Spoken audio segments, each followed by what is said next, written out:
Պարոն Հովհաննիսյան, բարև ձեզ, շնորհակալ եմ, որ եկաք տաղավար, մի քանի թեմաներ եք առանձնացրել եւ այսպես եվրոպական լիդերները, եվրոպայի լիդերները Հայաստանում են։ Խնդրեմ, այս ամենի հետ կապված ձեր տեսակետը, երեք մենք լսեցինք Ալիևի հաթոթը էր տալիս, ինչ էր անում։ Հոխորտանքը։ Խնդրեմ, սկսենք այդտեղից Մակրոնով հիացած ճակերտավոր հասարակությունից եւ մնացած թեմաներից համեցեք։ Գիտեք, ես ուշադիր հետևում եի Եվրամիության այդ միջոցառմանը եւ ընդհանրապես Եվրամիությունը, որը ռուս-ուկրաինական պատերազմից հետո Իրան-Ամերիկա-Իսրայել կոնֆլիկտից հետո Լիբիայի ավերումից հետո լուրջ դերակատարում ունի բացասական իմաստով միջազգային քաղաքականության մեջ, ինձ թվաց, որ Եվրամիությունը գալիս է Հայաստանի Հանրապետություն, բացի Նիկոլի հետ նկարվելուց եւ Նիկոլի ընտրական PR-ից բացի, կլինի լուրջ տեղաշարժեր, օրինակ կբարձրացվի հայ արցախահայերի վերադարձը իրենց պատմական հայրենիք, իրենց տները, այդ հարցը չբարձրացվեց, կլուծվի հայ գերիների եւ պատանդների հարցը Ադրբեջանում, այդ հարցը չլուծվեց, կլուծվի Հայաստանի Հանրապետության 15 միլիարդ դոլարի պարտքի հարցը եւ չլուծվեց, ոչինչ չլուծվեց, այսինքն եկան նկարվեցին հակառուսական հայտարարություններ արեցին ու գնացին։ Այդ հակառուսական հայտարարությունները անում են նաև Եվրամիության բոլոր նիստերի ժամանակ։ Եվ ես վերցրեցի ուսումնասիրեցի 2022 թվականի փետրվարի 24-ից հետո Եվրամիությունը անց է կացրել 160 նիստ։ Տարբեր մակարդակով արտաքին գործերի նախարարների, երկրի ղեկավարների, Եվրամիության նիստեր 160 նիստ։ Եվ այդ 160 նիստի արդյունքը եղել է երկուսը 20 սանկցիա Ռուսաստանի հանդեպ եւ 4 տարի պայքարից հետո 90 միլիարդի վարկ Ուկրաինային 45 յուրաքանչյուր տարի 45 միլիարդ վարկ եւ ուրիշ ոչինչ Եվրամիության այդ 160 նիստերի ընթացքում ոչ մի էական բան չի կատարվել այդ երկրների հետ, բացի դրանից, որ Եվրամիությունը տնտեսապես անկում է ապրել, բացի դրանից, որ սոցիալական վիճակը շատ վատ է այսօր Եվրամիությունում, ուրիշ ոչ մի հարց։ Ինչով են օգնել Մակրոնը եւ Եվրամիությունը Հայաստանի Հանրապետությունում 2020 թվականից հետո բացի նրանից, որ հանուն նրա, որ հակառուսական ուժ կա քաղաքական ղեկավարության մեջ, պաշտպանելու Նիկոլ Փաշինյանին միայն հայտարարություններով, ուրիշ ոչինչ, հայ ժողովրդին ոչինչ չեն տավել իրենք, չեն տվել, բացի դավաճան Նիկոլի ընտրական PR-ը, ուրիշ ոչ մի խոսք, ինչ է ասվել, եւ ես ուզում եմ անդրադառնալ, որ անգամ, դուք գիտեք, որ մի քանի օր առաջ Եվրախորհրդի ներկայացուցիչը Բաքվում հրավիրվել էր եւ Բաքուն Եվրախորհրդի ներկայացուցիչին հեռացրեց իր երկրից եւ նոտա ներկայացրեց նա Եվրախորհրդի միայն նրա համար, որ համարձակվել էր հայերի իրավունքների պաշտպանության մասին խոսք բարձրացնել Եվրախորհուրդը։ Եվ Ալիևը ելույթ ունեցավ, թվում էր թե պետք է հարգալից վերաբերվի հայ ժողովրդին նա անվանեց վրիժառու սեպարատիստներ բողոքեց, որ հայ ժողովուրդը մարտական տրամադրություններ ունի, արդարացավ, որ ինքը միայն իր տարածքային ամբողջականությունն է պաշտպանել եւ ոչ մի խոսք խաղաղության մասին, ոչ մի խոսք մեր տարածքները օկուպացիայից ազատելու մասին, ոչ մի խոսք հայ գերիներին վերադարձի մասին։ Եվ Եվրախորհրդի, Եվրամիության այդ Մակրոն կոչեցյալ այդ պարվա ճորտը ոչինչ չասեցին հայ ժողովրդի պաշտպանության համար։ Ալիև իր կոպիտ խոսքը, հայերին վիրավորական խոսքը ասեց, իր տեղը ցույց տվեց Եվրամիությանը, սպառնաց Հայաստանի եւ Եվրամիությանը եւ որից հետո Նիկոլի ստորաքարշ վասալական հայտարարությունը հույս ունի 2028 թվականին ինքը կլինի Բաքվում։ Ահա եւ ամենը։ Հայ ժողովուրդ, եթե ձեզ թվում է, որ Նիկոլը հենց այնպես դա ասաց, ոչ, Այսօր դուք Ալիևը իր երթով ցույց տվեց, որ Հայաստանը Ադրբեջանից վասալական կախվածության մեջ երկիր է։ Եվ ինչ ուզի կհայտարարի հայերի նկատմամբ։ Եվ Նիկոլ Փաշինյանը ցույց տվեց, որ ինքը ճորտ է, որ ինքը Ալիևի ստրուկն է։ Երևի ճիշտ է այդ 5 միլիարդը, որ գնել են Նիկոլ Փաշինյանին։ Եվ ես զարմանում եմ այն հայերի վրա, որ այդքանից հետո դեռ Նիկոլ Փաշինյանին պաշտպանում, հասկանում եմ, երեխաներն են աշխատում ինչ-որ միտեղ, ձեր երեխաները էլի մնալու են աշխատելու։ Հասկանում եմ, որ դուք սրբություն չունեք, եւ եթե ձեր թորն էլ մորթվի ձեր աչքի առաջ թուրքի կողմից, էլի ոչինչ։ Եվ ամենագլխավորը Ալիևը հաստատեց ադրբեջանցիների վերադարձը Հայաստանի Հանրապետություն։ Ուղղակի հաստատեց։ Նայեցեք տողատակերին, նա ինչպես էր հաստատում այդ փաստը։ Տեսեք, այսօր ամբողջ քպայական ոհմակը անցել է այն բանին, գործին, որ այդպիսի հարց չի քննարկվել մեր միջև։ Ընդհանրապես հիշում եք, երբ քննարկվում էր Զանգեզուրի Միջանցքի հարցը, Նիկոլ Փաշինյանը ազգային ժողովի ամբիոնում հայտարարեց այդ ձայնագրությունը, ես դրել եմ իմ Facebook-յան էջում, կարող եք ցանկանալ, որ չի քննարկվում Զանգեզուրի Միջանցքի հարց Հայաստանի եւ Ադրբեջանի միջև։ Հետո այն փաթեթավորեց թրիպի ուղի եւ տվեց Ադրբեջանին։ Այսօր թուրքերը, ադրբեջանցի եւ թուրքալեզու բոլոր երկրները Զանգեզուրի Միջանց տերմինն են օգտագործում, որը Հայաստանից կտրվեց եւ տրվեց այն բոլոր իրավունքները, որ Ադրբեջանը պահանջում էր Հայաստանի Հանրապետությունից։ Հիշում եք անկլավների հարցով քպայական ոհմակը Նիկոլ Փաշինյանի գլխավորությամբ հայտարարում էր, որ անկլավների հարց չի քննարկվում Հայաստանի եւ Ադրբեջանի միջև եւ Հայաստանի եւ Ադրբեջանի միջև ընդհանրապես անկլավներ չունենք, որ մենք տանք Ադրբեջանին։ Նիկոլ Փաշինյանի այդ հայտարարությունը հետո ինչ պարզվեց։ Պարզվեց, որ Հայաստանի Հանրապետության գյուղերը ադրբեջանականը եւ Նիկոլը այն պարզապես նվիրեց առանց սահմանադրական կարգի խախտմամբ, տարածքային ամբողջականության եւ ինքնիշխանության հոդվածների խախտմամբ այն տրվեց Թուրքին։ Հիմա հայտարարում է 300,000 ադրբեջանցիների հարց չի քննարկվում։ Ընտրվելուց հետո կասի քննարկվում է։ Հետո կասի, հիշում եք մի անգամ իր ելույթի մեջ ասած, եթե մեղավոր է իշխանությունը, կառավարությունը, մեղավոր է նաև ժողովուրդը, որովհետև ժողովուրդն է ընտրել այդ իշխանության, այդ կառավարությանը։ Հետո կասի, չէիք ուզում 300,000 ադրբեջանցիներ չընտրեիք մեզ։ Դուք գիտեք, որ մենք քաղաքական կամք ունենք Ադրբեջանի հետ հարաբերությունները լավացնելու, ինչպես իրենք են ասում, բայց ամենահետաքրքիրն այն է, որ նիկոլական ոհմակը, ես ընդհանրապես նիկոլականներին ես հայ չեմ անվանում, ամոթ է նիկոլական ժեխին կամ նիկոլական աղբին հայ անվանել։ Դրանք ժեխ, շուն ու շանգյալ են, ինչպես Նիկոլն է այդ մասին ասել, եւ նրանք հայ կոչվելու իրավունք չունեն։ Եվ այդ նիկոլական ժեխը, որը անհայրենիք որբեր են, հայի արյունը, նրանց միջից հանած թուրքական արյուն լցրած ոչնչություններ են, հետո կասեն, մենք չէինք իմացել, կամ մի լապ փորի համար, մի լապ հացի համար, էլի լուր կնայեն, թե ինչպես է Նիկոլը երկիրը վաճառում։ Եվ ամենագլխավորը, ինչ տվեց Մակրոնի այցը եւ այդ քաղաքական ղեկավարների այցը Հայաստան։ Ոչինչ։ Բացի Նիկոլի նկարվելուց եւ բացի Ֆրանսիա սիրող հայերի ողջավորությունից ուրիշ ոչինչ չտվեց։ Ինչ է ասում Մակրոնը։ Մենք կազատենք հայերին ռուսական զինվորներից։ Հետաքրքիր է։ 75,000-ից բանակով նա կարող է Հայաստանը պաշտպանել։ Նա ասի մի հատ նավ չի կարողանում ծով հանել։ Նա ո՞նց կարող է Հայաստան պաշտպանել։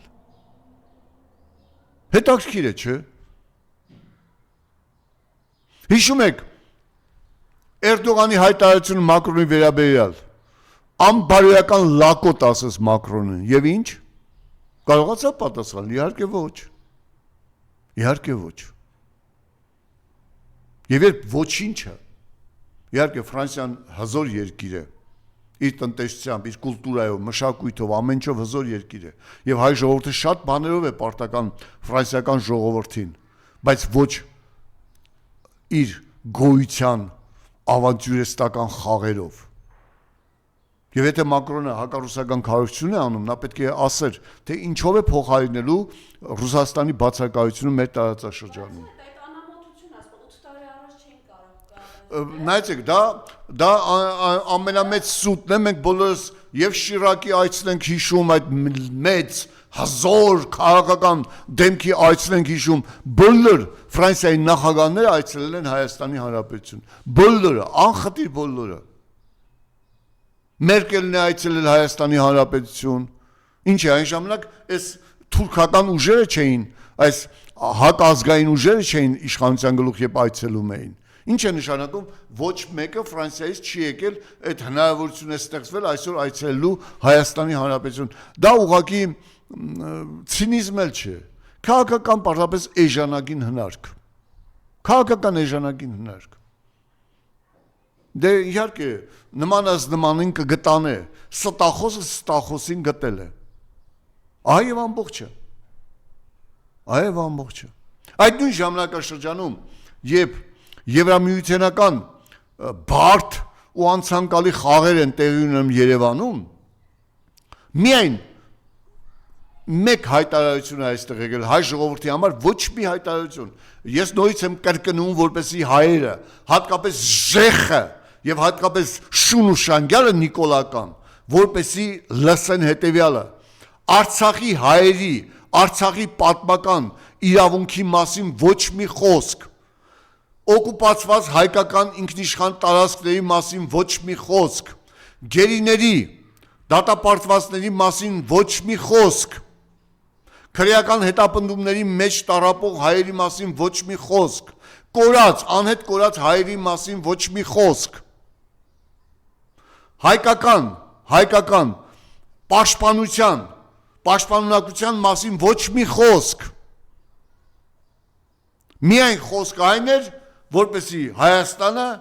վերջապես ազատվի Ռուսաստանից։ Թե ինչ գնով այդ ազատումը տեղի կունենա հայերի համար, դա ոչ մեկին չի հետաքրքրում։ Որովհետև միակ ուժը, որը այսօր թուրք ադրբեջանական ռազմական միջամտությունը կանգնեցնում է Հայաստանի սահմաններին, դա Ռուսաստանի ներկայությունն է։ Եվ Ռուսաստանի հզոր բանակը, որը այսօր կռվում է ամբողջ աշխարհի դեմ։ Ես նորից եմ ուզում կրկնել։ Ռուսական պաշտպանական բյուջեն 100 միլիարդ է։ 100 միլիարդ։ Եվրոպայի պաշտպանական բյուջեն 300 միլիարդ է։ Պլյուս 1 տրիլիոն 200 միլիարդ դոլար Ամերիկայի պաշտպանության բյուջեն, այսինքն 1 տրիլիոն 500 միլիարդ դոլարի պաշտպանական բյուջե ունեցող երկրների կոալիցիայի դեմ Ռուսաստանը հաջողությամբ կռվում է 100 միլիարդ դոլար պաշտպանական բյուջեով, եւ ռուսական բանակը այսօր համարվում է աշխարհի լավագույնը, եւ Իրան, Ամերիկա, Իսրայել կոնֆլիկտը ցույց տվեց, որ Ռուսաստանը պարզապես կոչնչացնի ամբողջ աշխարհը մի քանի ժամում իր հզորությամբ։ Եվ հիշեք Պուտինի խոսքերը, թող ոչ ոք չշփոթի ռուսական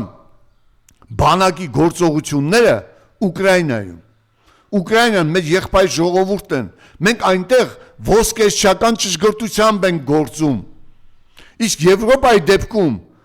մեկ օր հետո չի լինի նա, ում հետ արդյոք անգամ բանակցենք։ Հասկանում եք ինչ է դա նշանակում։ Եվ այսօր, պարզապես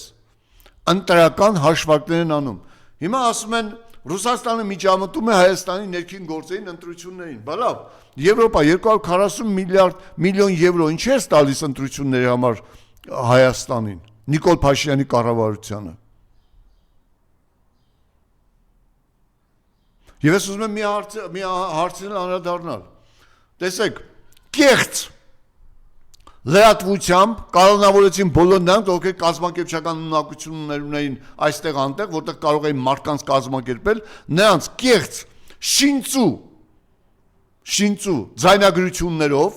մոնտաժներով եւ արհեստական բանակցության ձայնագրություններով, որովհետեւ փաստաբաններն են այդ մասին ասում, հիշենք Արցախ Սրբազանի դեմ հարուցված այդ քերակին օպերացիան ԱԱՑ-ի իշխանությունների եւ ազգային ժողովի քպեական ոչնչությունների կողմից։ Հետո պարզվեց, որ դա Արցախ Սրբազանն է, այդ ձայնագրությունը ոչ մի կապ չունի։ Ոչ ոք ներողություն չխնդրեց։ Իսկ հիմա ընտրակաշար ժողովրդին ուզում են ցույց տան, որ իրենք ընտրակաշարք են տալիս, մինչդեռ իրականում ընտրակաշար բաժանվում է բան։ Նիկոլ Փաշինյանի հրամանով մարտին պետք է 30 միլիարդ դրամ պարգևավճարներ բաժանվեն։ Թալինի քաղաքապետը մամուլում տեղ գտած լուրերով 30-ից 100,000 ԿՊ-ականներին իր համայնքի անդամներին պարգևավճարներ է տալիս ընտրությունների համար։ Տարբեր բոլոր մարզերի մարզպետներին տալիս են մի քանի միլիարդ դրամ, որպեսի դժգոհներին տանեն ֆինանսապես բանանեն։ Ընդ որում, ԱԱՑ-ի եւ ոստիկանության ուղեկցությամբ, որպեսի ոչ մեկը չկարողանա ձայնագրել, հետո ասեն փաստեր չկան։ Նիկոլ Փաշինյան, ինչու ես 30 միլիարդ դրամ բանկերից փող վերցրել, որպեսի բաժանել ժողովրդին։ Նիկոլ Փաշինյան, ինչու է Թալինի քաղաքապետը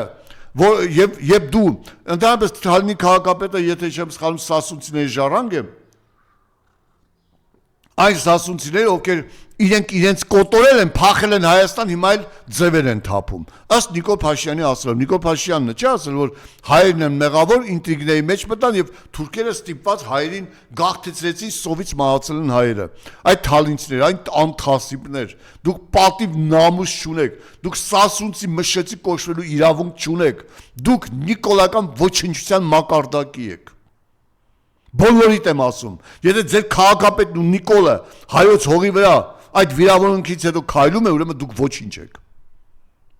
Արցախցիներ, դուք ոչինչ եք, որ ձեր երկիրը վաճառեց Թուրքին ու Նիկոլը քայլում է այս երկրի վրա, եւ դուք պայքարի դուրս չեք գալիս։ Զելենսկու այցը հայտարարությունը դրա Ես անդրադառնում եմ Զելենսկու այցին։ Այն Զելենսկին է, որ առաջինը շնորհավորեց Ադրբեջանի տարածքային ամբողջականությունը վերականգնելու համար։ Եվ այն Զելենսկին էր, ով սովետական ֆոսֆորային ռումբերի հզոր պաշարը վաճառեց Ադրբեջանին, եւ Ադրբեջանը այդ ֆոսֆորային ռումբերով հարվածեց մեր զինվորներին։ Եվ այսօր Զելենսկին եկել է Հայաստան եւ Նիկոլ Փաշինյանը հակառուսական հայտարարություններ է անում Զելենսկու հետ միասին։ Դիմավորում է Զելենսկուն եւ հակառուսական հայտարարություն անում։ Զելենսկին ընդհանրապես շատ նման է Փաշինյանին, որովհետեւ 48 միլիոն բնակչությամբ երկիրը, տնտեսապես Եվրոպայի ամենահզոր երկրներից մեկը, արդյունաբերական բարձր մակարդակով, գյուղատնտեսությամբ Եվրոպայի պարենային ապրանքների 30% ապահովում էր Ուկրաինան։ Այսօր Ուկրաինայի 18 միլիոն բնակիչ է պակասել Ուկրաինայում 30 միլիոն է, տնտեսությունը եւ գյուղատնտեսությունը ընդհանրապես ոչնչացված են։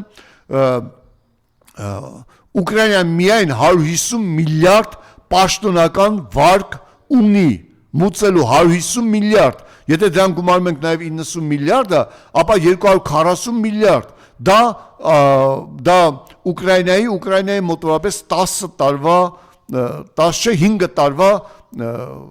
հնան է, համախառն ներքին արդյունքն է, 5 տարվա,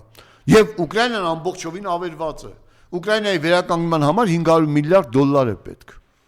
վերականգնելու համար Ուկրաինան, որպեսզի գա մինչև 14 թվականի վիճակը, հասնի 14 թվականի վիճակին։ Դուք պատկերացնում եք դա ինչ հսկական։ Եվ այդ ավերող իր սեփական երկիրը ավերող հրեական թալանչի կաշառակերը եկել էր Հայաստանը ավերող, Հայաստանը վաճառած Հայաստան թալանչի կաշառակերի հետ միասին մտածում էին երկու երկրների վերջնական ոչնչացման համար։ Եվրոպան ընդունեց բանաձև, մինչև վերջին ուկրաինացին իրենք կկարվեն, որպեսզի այդ ընթացքում կարողանան հզորանալ, եւ Եվրոպան ընդունեց Երևանում ընդունեց նոր մարտահրավեր, մինչև Հայաստանի ավերումը, վերացումը, մարտնչի Հայաստանը Ռուսաստանի դեմ, մինչև իրենց հարցերը լուծեն եւ այն նվիրեն թուրքերին եւ ադրբեջանցիներին։ Ռուսական կողմի արձագանքը արդեն ես ռուսական մամուլին տեսել եմ, դա խորը հիասթափություն էր Հայաստան եւ հայ ժողովրդի հանդեպ, դա խորը հիասթափություն էր Հայաստանի վարած արտաքին քաղաքականության հանդեպ եւ արդեն այն, որ օզոնն ու մնացած արևտական կազմակերպությունները արդեն սահմանափակ գործունեություն են ծավալում, ջերմուկը եւ Պրոշյանի կոնյակը արգելվել է Ռուսաստանում, այնուհետև այսօր հարց է դրվում հացի, հացամթերքի մատակարարման հարցերը, գազի մատակարարման խնդիրները առաջացել, այդ բոլորը Ռուսաստանի արձագանքներն են եւ այդ բոլորը անդրադառնալու է Հայաստանի Հանրապետության վիճակի վրա։ Եվ ես ավարտելով խոսքս ուզում եմ ասել, այդ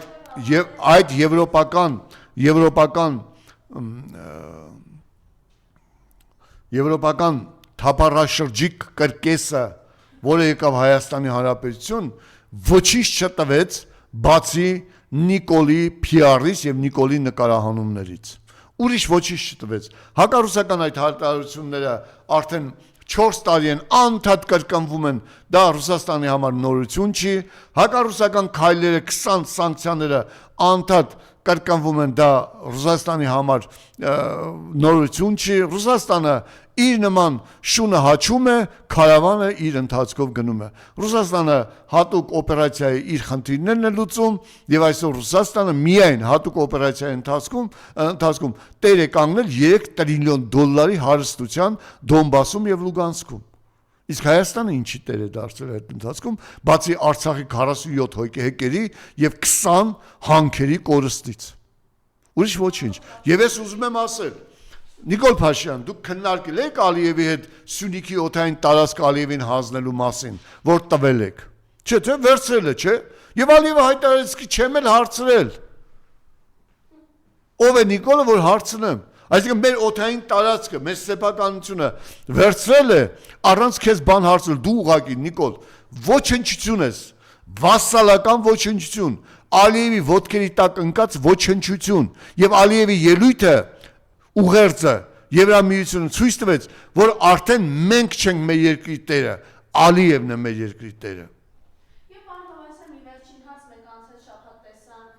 Գևամ Նազարյանի հայտարար պահվածքը լրագրողների նկատմամբ հայրենիքը սպառնալիքը ինչի դրսևորում է։ Լսեք, դուք նորմալ վերաբերմունք եք պահանջում մի մարդուց, ով դավաճանեց, ստորացրեց, հրաժարվեց ամենասուրբ աստվածային երևույթից, սեփական որդու կյանքից ու արյունից։ Այդպիսի սրբապիղծ ոչնչությունից, որը լավ բան սпасելը, ինձ թվում է խելագարություն է։ Այսինքն պոռնիկը բացահայտեց իր էությունը ամբողջությամբ, վաճառված պոռնիկը։ Մեդվեդևի հայտարարությանը ծանոթ եք։ Երկու անուղեղ ռուսաֆոբներ, որոնք երազանք խոսում են ռուսերեն, վատանգներեն խոսել են, անգլերեն են խոսել իրենց թերաժողության պատճառով։ Մեդվեդևը մեկնաբանել է Զելենսկու եւ Փաշինյանի հանդիպումը Ժողովի շրջանակում։ Դե գիտեք ինչ, ես արդեն ասացի, որ Զելենսկին այն մարդն է, ով 48 միլիոնանոց հսկա երկրից 18 միլիոն բնակչություն կորցրեց 30 միլիոն դարձրեց եւ այդ հսկա տնտեսական ասեմ ձեզ որ Ուկրաինայի հնայի 80%-ը ոչնչացված է 20%-ն է մնացել եւ Ուկրաինան 240 միլիարդ դոլարի պարկ ունի արդեն միջազգային կազմակերպություններին եւ միջազգային բանկերին ոնց կարող էր նման երկրի ղեկավարը նույնն էլ Հայաստանի Հանրապետությունը բանակը ոչնչացրած 15 միլիարդ դոլար պարքի տակ ընկած երկրի ղեկավարները ես նորից եմ ասում նմանը նմանին կգտան այսինքն երկու տականք ազգուրած ազգակործան ոչնչություններ հանդիպեցին իրար